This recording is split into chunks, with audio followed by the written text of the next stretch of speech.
What's up, people? Welcome back to the Opinion Spot. Once again, it's the Bennett brothers. It's back again to review the latest TNA pay-per-view, Bound for Glory 09.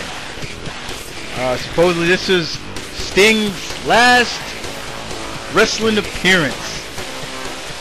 Well, we're going to get to that later, so let's kick it off with the first match. The first match on the card. The first match on the card for the TNA X Division Championship, the Ultimate X-Match. It was both members of the Motor City Machine Guns versus Suicide versus Homicide versus Daniel and versus the X Division Champion, Amazing Red. This match was the best match on the card, especially because the spots. We were seeing super diamond cutters. We saw a Hurricane Rana from the top rope onto 5 other wrestlers. And at the end, to be honest, I thought Chris Daniels died. Him and Suicide took a fall from the scaffold, the X scaffold, and Daniel almost cracked his neck. He wasn't moving. He wasn't moving at all. But at the end, Amazing Red picks up the win. So Amazing Red is not a paper X Division champion. So big ups to Big Amazing Red for doing his thing, you know. Big ups, one big up for that. Representing NYC. Alright. The second match in the card, people, was the Beautiful People, or I should say the New Beautiful People, versus Taylor Wilde and Starita for the Knockouts Tag Team Championship. Alright, so let's kick off. The start of the match was very interesting because Kerry Von Erichs was basically wasting... Yeah, what did I say? Kerry? Her father. Yeah, Lacey, excuse me, was basically wasting time trying to plead with the refs to let her stay at ringside. So she, you know, a little flirt and rubbed the ref's chest and everything like that, gave him a little peck on the cheek, and the ref actually went out, got her a chair, and basically let her sit down.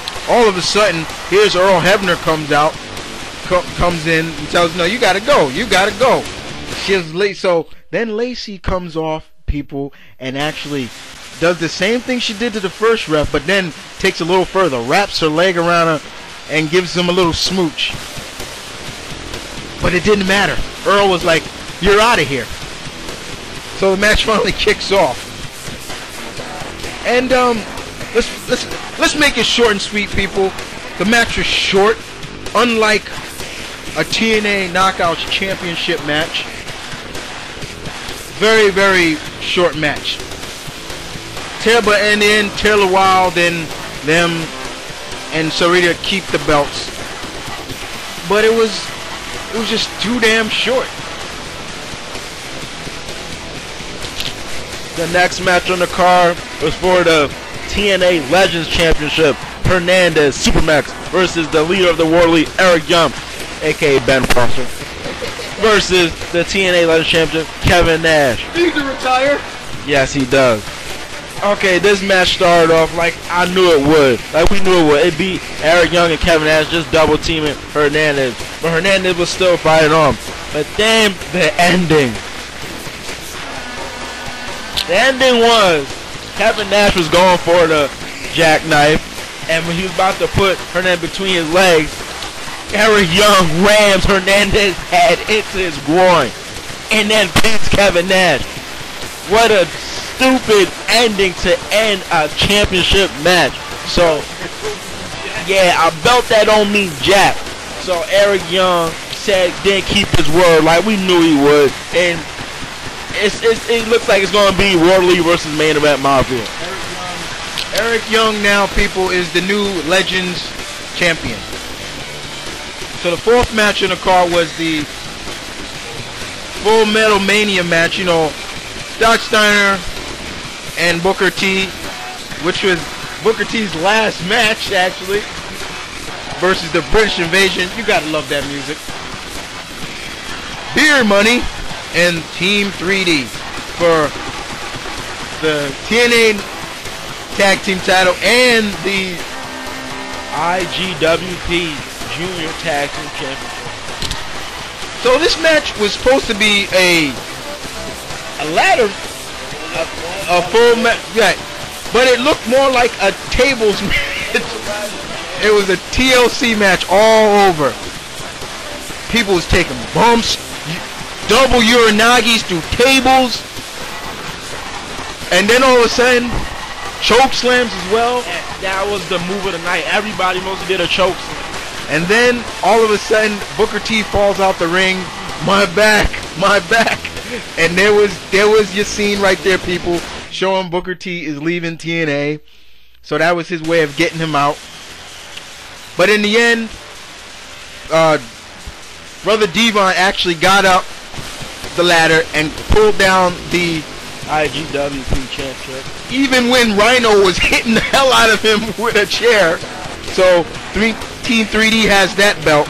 But later on, it was Beer Money and British Invasion for the TNA tag titles. But all of a sudden, Roidomania Big Rob Taylor comes out, interferes, helps British Invasion get the knock. This didn't help. He gorilla pressed Robert Roode out to the ring through a table. And basically, British Invasion has those belts. But more, of course, we have to give a little props to Scott Steiner. He did his thing in this match. You know, for somebody who likes to botch moves a lot, he did his thing. We got to give it to him on that one. The next match on the card is for the TNA Knockouts Championship. Awesome Kong versus Tara, formerly known as the Kurt versus the TNA Knockout Champion, ODP. B. This match started out good. It started out good. And then all of a sudden, Tara, you see her going after a fan.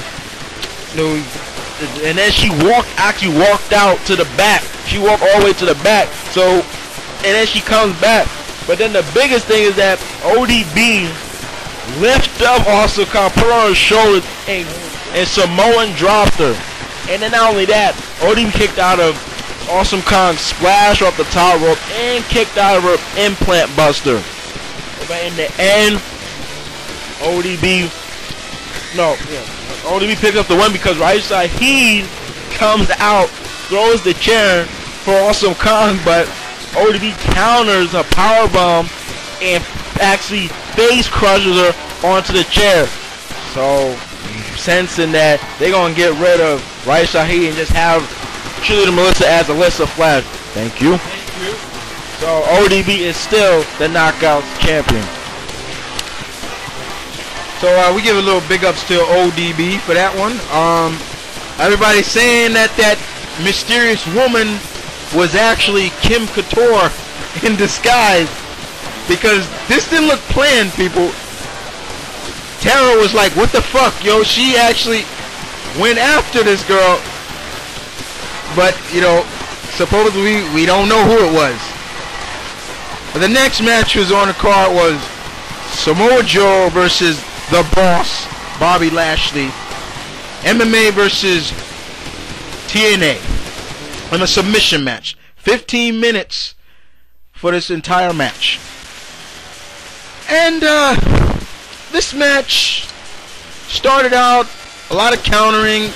Lashley showing off his collegiate wrestling skills a lot. But it was a lot of bad ring psychology, like my bro said. It definitely wasn't to the point where it was like, is this a wrestling match or what is this? Just doing moves to be doing moves. But I'll give you one thing. This crowd of Irving, California was pro Joe. No, every time Lashley did a move, ooh, Joe's gonna kill you, Joe's gonna kill you. But in the end, Lashley made Joe, I guess, submit. We didn't really see Joe actually tap out. But Lashley wins. End the discussion right there.